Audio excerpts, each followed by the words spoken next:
मैं engineer Dinesh YouTube channel official ज्ञान बिंदु क्लासेस के ऑनलाइन प्लेटफॉर्म पर आप सभी का स्वागत करता हूं। आज हम पॉलीगन में दूसरी क्लास के अंदर और थ्योरी पढ़ेंगे। कल तक हमने पॉलीगन के अंदर प्रीवियस क्लास में पढ़ा था अंतः कोणों का योगफल का फॉर्मूला और बाह्य कोणों के योगफल का फॉर्मूला और विकर्णों की संख्या ज्ञात करना। ठीक है, और फोर्थ पॉइंट पढ़ा था एक अंतः कोण और एक बाह्य कोण का योगफल क्या होता है। आज हम पढ़ेंगे पॉलीगन के टाइप्स, यानी टाइप्स ऑफ पॉलीगन। तो आज का हमारा नया टॉपिक है पॉलीगन के अंदर टाइप्स ऑफ पॉलीगन। तो हेडिंग आप डाल सकते हैं टाइप्स ऑफ पॉलीगन। देखो अब हमारा टॉपिक है टाइप्स ऑफ पॉलीगन।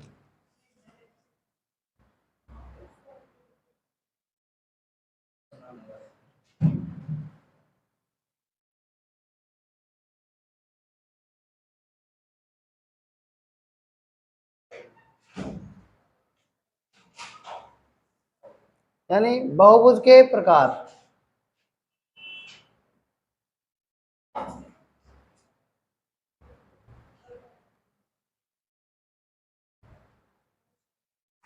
पहला क्या होता है इसके अंदर, पहला होता है टाइप्स ऑफ पॉलीगन में, इसको बोलते हैं हम रेगुलर हेक्सागन। क्या बोलते हैं? रेगुलर हेक्सागन,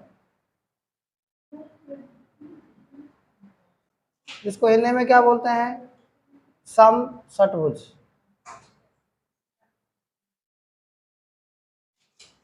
सम षटभुज। सेकंड हम पढ़ेंगे इसके अंदर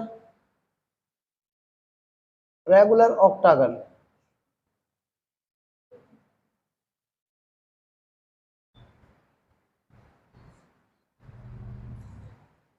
सम अष्टभुज।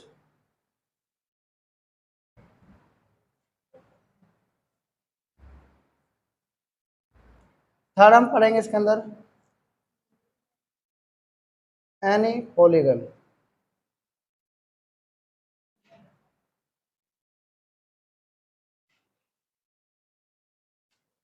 कोई भी बहुभुज हो उसका क्षेत्रफल कैसे ज्ञात करेंगे?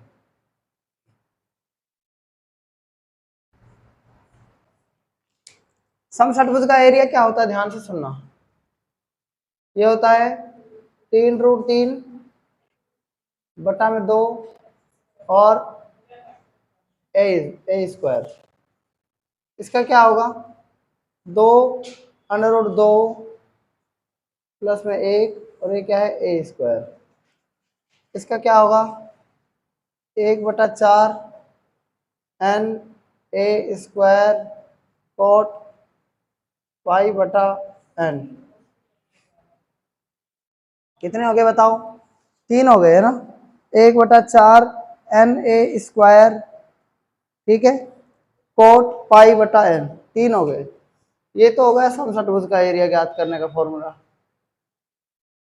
ठीक है, ये हो गया 2√2 प्लस में 1 A square, 1/4 N A square कोट पाई बटा एन। 3 चीज हो गई आपकी ये।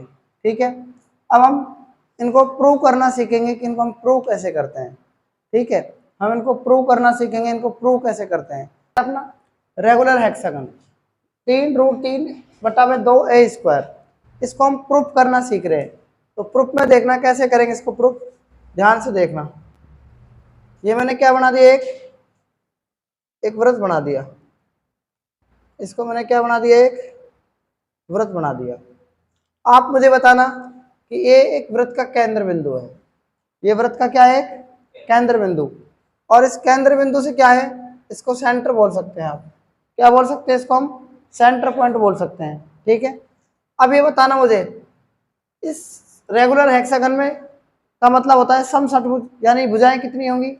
6 होंगी। तो n का मान क्या हो जाएगा? यहाँ पर 6 हो जाएगा। n का मान क्या हो जाएगा? 6 हो जाएगा। तो इसको अपन 6 पार्ट में डिवाइड करेंगे।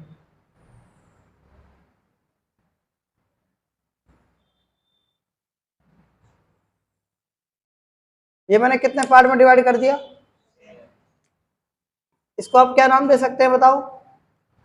इसको आप क्या कह सकते हैं? इसको आप ए कह सकते हैं। ये भी ए होगी, ये भी ए होगी, ये भी ए होगी, ये भी ए होगी, ये भी ए होगी, ये भी ए होगी, है ना, सारी ए होंगी। आप बताना कि एक सर्किल का जो चारों तरफ कोण बनता है वो कितना बनता है, 360। तो आप जब n का मान 6 है तो आप बताओ टोटल इस सर्किल के अंदर 360 डिग्री का कोण है, तो इसमें हम 6 का डिवाइड कर देंगे तो प्रत्येक का कोण कितना जाएगा, 60 डिग्री। यानी ये भी क्या हो जाएगा, 60 डिग्री, ये भी क्या हो जाएगा 60 डिग्री, ये भी हो जाएगा 60 डिग्री, ये भी हो जाएगा 60 डिग्री, ये भी 60 डिग्री और ये भी 60 डिग्री। क्लियर है ना ये बात यहाँ तक। अब ये 60-60 डिग्री हो जाएगा, इसको मैंने नाम दे दिया ए, इसको नाम दे दिया बी, इसको नाम दे दिया सी, इसको नाम दे दिया डी, इसको नाम दे दिया ई, इसको नाम दे दिया एफ।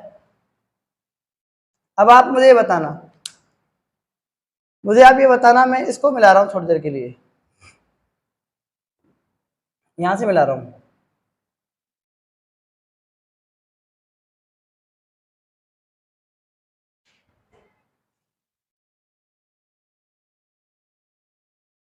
ये मैंने मिला दिया, इसको इससे मिला रहा हूं, ठीक है, इसको इससे मिला दिया, इसको इससे मिला दिया, इसको इससे मिला दिया,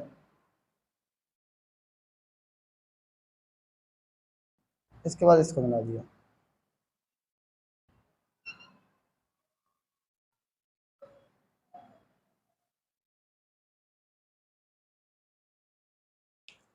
अब मुझे बताना कि आप ये बताओ, देखो ये 60 डिग्री है ना, तो ये दोनों साइड बराबर हैं, ए और ए। जब दोनों साइड बराबर हैं तो इसके सामने का ये एंगल और ये इसका ये एंगल बराबर होगा। त्रिभुज के तीनों कोणों का योग कितना है, 180। जब ये 60 है तो ये कितना हो जाएगा, 60-60 हो जाएगा दोनों। तो आप बताओ, जब तीनों कोणों का योग 60 डिग्री होगा तो समबाहु त्रिभुज बन गया। तो ये भुजा ए है, ये भी ए है, तो ये भी क्या हो जाएगी, ए हो जाएगी। आपको बात ये समझ में आ गई होगी कि ए कैसे हुई है, ठीक है। आप मुझे बताना ऐसे कितने पार्ट इसके अंदर, देखो 1 part, 2 part, 3 part, 4 part, 5 part, 6 part. कितने पार्ट हो गए कुल मिलाकर, 6 पार्ट।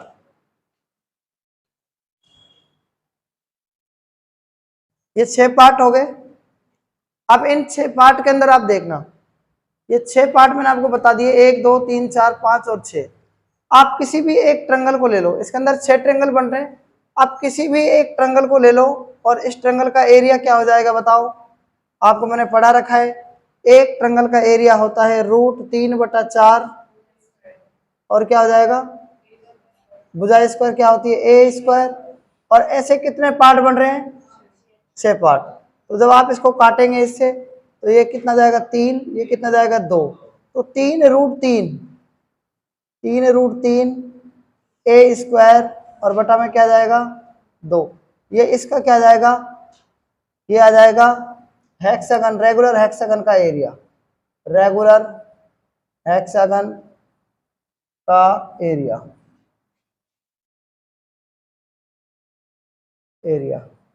ठीक है, एरिया ऑफ रेगुलर हेक्सागन। ये आ गया रेगुलर हेक्सागन का एरिया। अब आप मेरी बात ध्यान से सुनना, अगर मैं आपसे कहूं किसी त्रिभुज के बाहर अगर कोई वृत्त बन रहा हो, क्या बन रहा हो, ये मान लो एक क्या है, एक त्रिभुज मैंने ये बना दिया, ऐसे ये त्रिभुज के बाहर क्या बन रहा है, एक वृत्त बन रहा है। तो इसको हम क्या बोलते हैं, इसको हम बोलते हैं परित्रिज्या। यानी किसी भी ट्रायंगल के बाहर अगर सर्किल बन रहा है, ये वृत्त बन रहा है, इसको हम परित्रिज्या कहते हैं। तो आप मेरी बात ध्यान से सुनना, ये जो होना है इसकी ये इसकी यह है, क्या है बताओ, इस रेगुलर हेक्सागन के बाहर क्या बन रहा है, परिवृत्त नहीं, ये इसका क्या है बताओ, ये एक वृत्त है मतलब। तो इसको हम क्या बोलते हैं बताओ, इसको हम क्या बोलते हैं, इसको हम वृत्त बोलेंगे। लेकिन अगर ये रेगुलर हेक्सागन के बाहर अगर वृत्त है तो इसको हम क्या बोलेंगे, परिवृत्त बोलेंगे। क्या बोलेंगे, तो आप मुझे बताना, इस परिवृत्त से देखना यहाँ से, ये जब सारी भुजाएं क्या थी, ए थी, ये भी ए थी, क्यों थी ए, क्योंकि यहाँ से यहाँ तक की त्रिज्या बराबर होती है सारी, तो ये इसकी त्रिज्या मान सकता हूँ इसकी मैं। तो याद रखना, जो परित्रिज्या होती है ना वो केवल ए ही होती है। समझ में आ गई मेरी बात। तो देखना समषटभुज की इसके अंदर परित्रिज्या क्या होगी, समषटभुज की परित्रिज्या क्या होगी बताओ, समषटभुज की परित्रिज्या क्या होगी? समषटभुज की परित्रिज्या ए ही होगी। क्या होगी? ए होगी। समझ में आ गई कि नहीं आ गई ये बात बताओ? समषटभुज की परित्रिज्या क्या होगी? ए होगी। ये आपका सेकंड पॉइंट है रेगुलर हेक्सागन के अंदर। ध्यान रखना, ये इसकी क्या है, देखो जब भी किसी ट्रायंगल के बाहर वृत्त बन रहा हो और उसकी अगर त्रिज्या इससे मिल रही है, देखो ये त्रिज्या है ना इसकी केंद्र से, त्रिज्या ही तो कहेंगे इसको हम। तो ये रेगुलर हेक्सागन की क्या हो गई? ये त्रिज्या हो गई। अगर इसके ऊपर बाहर वृत्त है तो इसको बोलते हैं हम रेगुलर हेक्सागन की सरकम रेडियस, ठीक है, यानी परित्रिज्या। तो ये परित्रिज्या इसकी ए ही होगी। क्या होगी इसकी परित्रिज्या?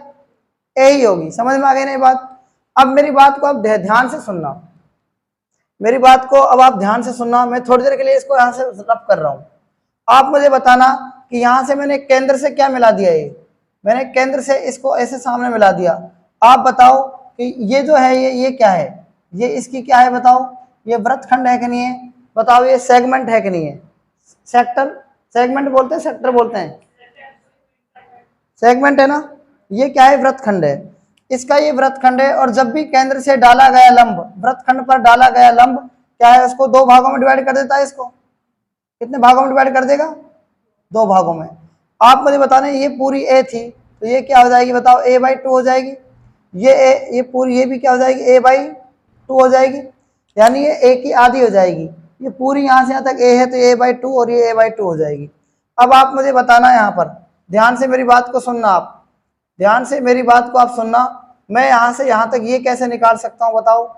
ये बताओ, अगर मुझे ये पता ये a है और ये क्या है यहाँ से यहाँ तक a/2 है, तो मैं लंब निकाल सकता हूँ यहाँ से, है ना। तो ध्यान से सुनना, लंब कैसे निकालेंगे देखना एक बार।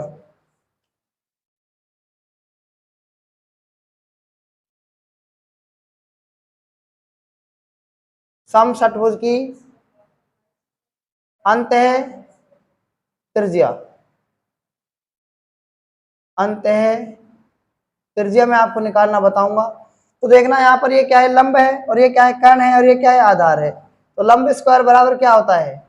कर्ण स्क्वायर माइनस, पता है ना आपको ये लंब क्या है बताओ? यहाँ पर हम तो ये निकालना ही है ना लंब, तो लंब ऐसे कैसे रख दो? कर्ण कितना है बताओ? a, तो a का स्क्वायर हो जाएगा। आधार कितना है बताओ? a/2 का स्क्वायर, तो a² बटा 4 हो जाएगा ना। मैं डायरेक्ट लिख रहा हूँ, ठीक है। a/2 का स्क्वायर करेंगे तो a का स्क्वायर करेंगे, स्क्वायर बटा में 2 का स्क्वायर 4, ठीक है, बटा में 1 मान लो आप। 4 को a से गुणा करेंगे तो क्या आ जाएगा? 4a² आ जाएगा, माइनस 1 को a से गुणा करेंगे तो 1a² आ जाएगा। 4 को 1 से गुणा करेंगे तो कितना जाएगा? 4 आ जाएगा। तो लंब स्क्वायर बराबर क्या जाएगा बताओ? 4a² माइनस a² बटा 4। ये 4a² है, ये 1a² है। 4 में से 1 गए तो कितने बच जाएंगे बताओ? 3 बच जाएंगे। 3a² है ना, और बटा में कितना है नीचे? 4 है। तो देखना, जो लंब स्क्वायर है इसका रूट भी तो लग जाएगा। लंब जब निकालेंगे ना तो यह आ जाएगा √3a/2 आ जाएगा। कैसे आ जाएगा? ध्यान से मेरी बात को आप सुनना कि जो √3 है ना, 3 का तो √3 ही लिखते हैं, है ना। जो विषम संख्याएं होती है ना, उनका रूट अगर स्क्वायर के ऊपर, सबके ऊपर रूट लग गया तो 3 बाहर नहीं आएगा, रूट के अंदर रहेगा। a² यानी इस स्क्वायर से रूट कट जाएगा तो 2a ही आएगा खाली। और √4 का वर्गमूल कितना होता है बताओ? 2 होता है। तो √3a/2 जो आया ना, ये क्या आएगा? आप मेरी बात को ध्यान से सुनना। मैं इसको देखो, इसकी वैल्यू क्या आ गई? ये आ गई √3a/2, √3a/2 आ गई। यहाँ से यहाँ भी ये भी क्या जाएगी? √3a/2। यहाँ से ये भी √3a/2, यहाँ से ये भी √3a/2, यहाँ से ये भी √3a/2, यहाँ से √3a/2।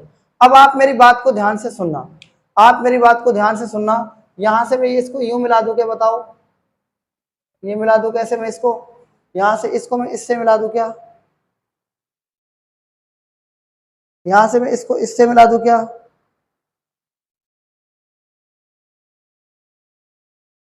यहाँ से मैं इसको इससे मिला दूं क्या? यहाँ से मैं इसको इससे मिला दूं क्या? यहाँ से मैं इसको इससे मिला दूं क्या? अब आप मुझे बताना ये क्या बन गया? ये अंत्यव्रत बन गया कि नहीं बन गया बताओ? ये अंत्यव्रत जो बना, तो यहाँ से यहाँ तक जो अंत्यव्रत बना ना, यानी रेगुलर हेक्सागन यानी षटभुज के अंदर वृत्त जो बना, इसको हम बोलते हैं अंत्यव्रत। तो यहाँ से यहाँ तक की जो हमने हाइट निकाली ना, यही इसकी क्या बन जाएगी? अंतः त्रिज्या बन जाएगी। और इसका मान क्या आ गया था? √3a/2 समझ में आ गया होगा आपको समषटभुज की अंतः त्रिज्या। तो मैंने आपको 3 पॉइंट पढ़ाए। ये 3 पॉइंट क्या क्या है? पहला पॉइंट है रेगुलर हेक्सागन का एरिया 3√3/2 ए स्क्वायर पहला। दूसरा क्या है? समषटभुज की परित्रिज्या ए ही होती है, ठीक है। समषटभुज की अंतः त्रिज्या केवल और केवल √3a/2 होती है। जो इसका लंब होगा ना वही इसका क्या काम करेगा? रेडियस का काम करेगा। इन रेडियस को हम आर लिखते हैं और जो परित्रिज्या होगी इसको हम कैपिटल आर लिखते हैं। समझ में आ गया कि नहीं आ गया बताओ? ये तो जो हमने यहाँ पर ये निकाला ना, इसका लंब निकाला था, वही इसकी क्या बनेगी? इन रेडियस बन जाएगी, यानी अंतः त्रिज्या बन जाएगी। तो इस पॉइंट को भी आप नोट कर सकते हैं। आप मुझे ये बताना कि ये वाला जो एंगल है ना समषटभुज का, ये वाला एंगल कितना होगा? 60 तो ये होगा और 60 ये होगा, तो 120 होगा ना। ये आपको पता होना चाहिए समषटभुज में ये जो एंगल होता है प्रत्येक एंगल कितना होता है? 120 होता है। कितना होता है? तो हमें पता कैसे करेंगे कि 120 होता है? आप मुझे बताना। मैंने आपको एक फॉर्मूला लिखवाया था, n-2 × 180 लिखवाया था ना। अब बताओ n का मान कितना है? यहाँ पर भुजा कितनी है? मतलब यहाँ पर 6 है, तो 6 में से 2 गए, कितने बचेंगे? इंटू में 180। 4 को अगर 180 से गुणा करेंगे तो 720 आ जाएगा ना। अब ये 720 अंत्य कोणों का योग का फॉर्मूला है। अंत्य कोणों का योग का फॉर्मूला यही था ना। अब मुझे एक एंगल पता करना है, समषटभुज का एक एंगल पता करना है। तो साइड कितनी बताओ इसमें? 6, तो 6 का भाग दे दो तो कितना आ जाएगा बताओ? समझ में आएगा? आप ऐसे भी इसको निकाल सकते हैं। वही अंतः कोणों के योगफल का फॉर्मूला था n-2 × 180। तो n की वैल्यू कितनी है यहाँ पर? यानी 6 भुजाएं हैं ना इसमें, समषटभुज में 6 भुजाएं हैं। तो 6 में से 4 गए, कितने बचेंगे? 2 और 1। 6 में से 2 गए 4, 4 को 180 से गुणा करेंगे 720। अब ये 720 पूरे अंतः कोणों का योगफल है। तो मैंने आपको बताया था एक अंतः कोण का योगफल कैसे, एक अंतः कोण कैसे निकालेंगे अपन? 6 का भाग दे देंगे भुजा का, तो आ जाएगा आंसर 120। ये बात क्लियर हो गई ना आपको? अब हम पढ़ने जा रहे हैं ऑक्टागन, रेगुलर ऑक्टागन। ध्यान से मेरी बात को सुनना। रेगुलर ऑक्टागन क्या होता है? ठीक है, रेगुलर ऑक्टागन की अब हम बात करेंगे। तो रेगुलर ऑक्टागन क्या होता है ये मैंने आपको इसका फॉर्मूला भी बताया था थोड़ी देर पहले। देखो एक बार मैं लिख रहा हूं यहां पर रेगुलर ऑक्टागन। सेकंड है रेगुलर ऑक्टागन। ध्यान से मेरी बात को आप सुनना। रेगुलर ऑक्टागन क्या होता है? ये सेकंड पॉइंट है वैसे, रेगुलर ऑक्टागन। ठीक है, रेगुलर ऑक्टागन का मतलब होता है सम अष्टभुज। क्या होता है? सम अष्टभुज। सम अष्टभुज, ध्यान से देखना। अब सम अष्टभुज क्या होता है आप मुझे बताना कि जो सम अष्टभुज होता है ना उसमें कितनी भुजाएं होंगी? देखो एक बार रेगुलर ऑक्टागन, इसमें n का मान कितना होगा बताओ? 8 होगा। n का मान कितना होगा? 8 होगा। मैंने एक सर्किल ड्रॉ किया, मैंने एक सर्किल ड्रॉ कर दिया। इस सर्किल ड्रॉ में देखना आप मुझे ये बताना, इसमें n का मान 8 है तो मैं कितने पार्ट करूंगा बताओ? इसके 8 पार्ट करूंगा ना। तो 8 पार्ट कैसे होंगे? देखो पहला, ये दूसरा, 4 जब हमने किया इसे 4 लाइन खींची तो 8 पार्ट हो गए इसमें। आप देखना, ये बताओ ये कितनी हो जाएगी? साइड x हो जाएगी। कितनी हो जाएगी? क्योंकि इसकी त्रिज्या यहाँ से यहाँ तक भी तो क्या है? x ही है ना। तो सारी क्या हो जाएंगी? x हो जाएंगी। सारी क्या हो जाएंगी? x। आप मुझे बताना कि एक सर्किल के अंदर एंगल कितने का बनता है? 360 का। तो 360 में जब हम 8 का भाग देंगे तो एक साइड का एंगल आ जाएगा, एक त्रिभुज का जाएगा कितना? 45 डिग्री। तो ये भी 45 हो जाएगा, ये भी 45 हो जाएगा, ये भी 45 और ये भी 45। सारे क्या हो जाएंगे? 45। ठीक है, अब दूसरी बात ध्यान से सुनना। तो ये 45 डिग्री है तो इसको मैंने इससे मिला दिया, इसको मैंने इससे मिला दिया, इससे मिला दिया, इस तरीके से।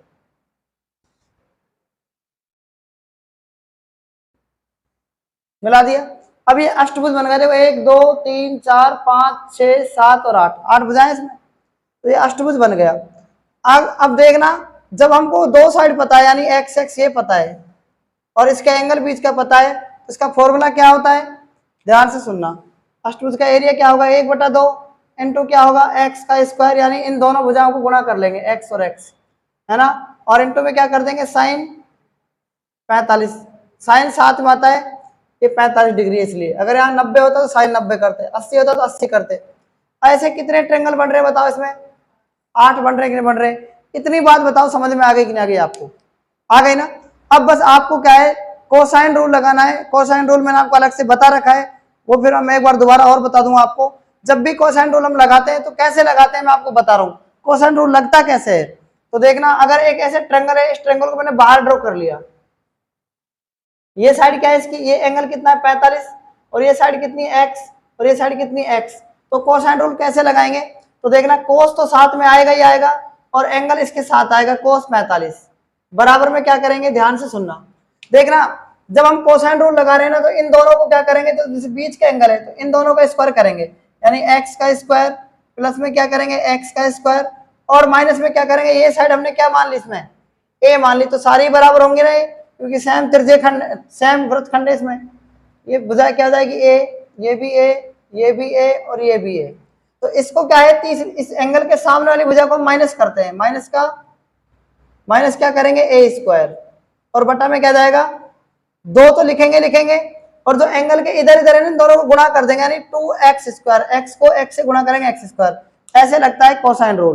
कोस 45 का मान कितना आ जाएगा, 1/√2 आ जाएगा। x स्क्वायर और x स्क्वायर कितने हो गए, 2x स्क्वायर, माइनस का क्या जाएगा a स्क्वायर, बटा में क्या जाएगा 2x स्क्वायर। कुछ नहीं करना, बस वज्र गुणा कर दो आप ऐसे, एक को इससे गुणा करेंगे तो कोई फर्क नहीं पड़ेगा, तो 2x स्क्वायर ही आएगा ना। और आगे देखना, √2 को इस 2 से करेंगे तो क्या जाएगा, 2√2 का x स्क्वायर, और √2 को माइनस ऐसे करेंगे तो √2 a स्क्वायर। ठीक है, इतना समझ में आ गया। बस 2√2 के पास ये ले आओ और इसको इधर ले जाओ, तो √2 को इधर लेके जाएंगे तो प्लस का हो जाएगा ना माइनस की चीज, और 2√2 x स्क्वायर ऐसे कैसे ही, और 2x स्क्वायर इधर आएगा तो माइनस का हो जाएगा 2x स्क्वायर। अब मुझे बताना कि √2 a स्क्वायर ऐसे कैसे लिख दो आप, 2x स्क्वायर क्या जाएगा, कॉमन आ जाएगा ना, और क्या बचेगा इधर से, √2 बचेगा, इधर से क्या बचेगा, माइनस का 1 बचेगा, कुछ भी नहीं है ना, तो 2x स्क्वायर इधर आ गया तो यहाँ से 1 मान लेते हैं। अब ध्यान से सुनना, हमें x स्क्वायर की वैल्यू चाहिए तो क्या करेंगे, कुछ नहीं करेंगे, √2a स्क्वायर ऐसे कैसे ही, बस हमें x स्क्वायर की वैल्यू चाहिए तो इधर रख दो इसको, और दोनों को गुणा में है तो नीचे भेज दो, इसके नीचे आ जाएंगे 2√2 माइनस का 1। इतना समझ में आपको आ गया होगा। और याद रखना आप, x स्क्वायर की वैल्यू ये आ गई, x स्क्वायर की वैल्यू ये आ गई, इसको आप यहाँ क्या कर दो, पुट कर दो इस वैल्यू को, क्या है √2a स्क्वायर बटा में क्या है 2 √2 माइनस का 1 है ना, और इंटू में क्या है, और क्या है देखो, और कुछ थोड़ी है नहीं है, साइन 45 का मान रख दो 1/√2 और इंटू में क्या करेंगे 8। अब ध्यान रखना, √2 से √2 कट जाएगा, 2 से काटो 4 बार कटेगा, फिर 2 से काटो आप इसको 2 बार कटेगा, क्या बचा 2a स्क्वायर बच गया, और नीचे क्या बच गया √2 माइनस का 1 बच गया। और जब इसका हम परिमेयकरण करेंगे तो परिमेयकरण अगर नीचे माइनस है तो ऊपर आप प्लस करके लिख दो, ऊपर भी और नीचे भी, बस यही होता है इसका परिमेयकरण। अब ध्यान से सुनना, ये ऊपर वाला देखना आप क्या बच रहा है, क्या बच रहा है ऊपर 2 √2 प्लस में 1 मैंने पहले लिख दिया, और a स्क्वायर को गुणा में बाद में लिख दो, कोई फर्क नहीं पड़ेगा। नीचे अगर ऐसे आ जाए ना 2 - 1 2 + 1 तो क्या करते हैं, इस माइनस वाले को लिख दो, 2 में से 1 घटा कर नीचे 1 लिख दो, और 1 का कोई फर्क नहीं पड़ता, तो दोनों ही सॉल्व हो जाएंगे। समझ में आ गया कि ना? के बाद अगर कभी ऐसे हो √3 - 1 हो और इधर √3 + 1 हो, ऐसे कभी बनता है तो 3 में से 1 घटा कर नीचे 2 लिख देंगे फिर। ठीक है, समझ में आ गया कि नहीं आ गया? अगर यहाँ पर 4 हो और यहाँ पर क्या हो, यहाँ भी 4 हो, बस चिन्ह का फर्क हो और संख्या सेम हो तो 4 में से 1 घटाकर 3 लिख देंगे। समझ में आ गया कि नहीं आ गया बताओ? यही होता है रेगुलर ऑक्टागन का एरिया। समझ में आ गया? ये आपको रामायण याद नहीं रखनी है, लेकिन मैंने आपको ये प्रूफ करके बताया कि इसका एरिया आता कैसे है। तो 2 √2 + 1 a स्क्वायर, ये आपको याद रखना है। समझ में आ गया ना? और रेगुलर हेक्सागन का एरिया क्या होता है बताओ? 3 √3/2 a स्क्वायर। ठीक है ना? तो इसको भी आप नोट कर सकते हैं।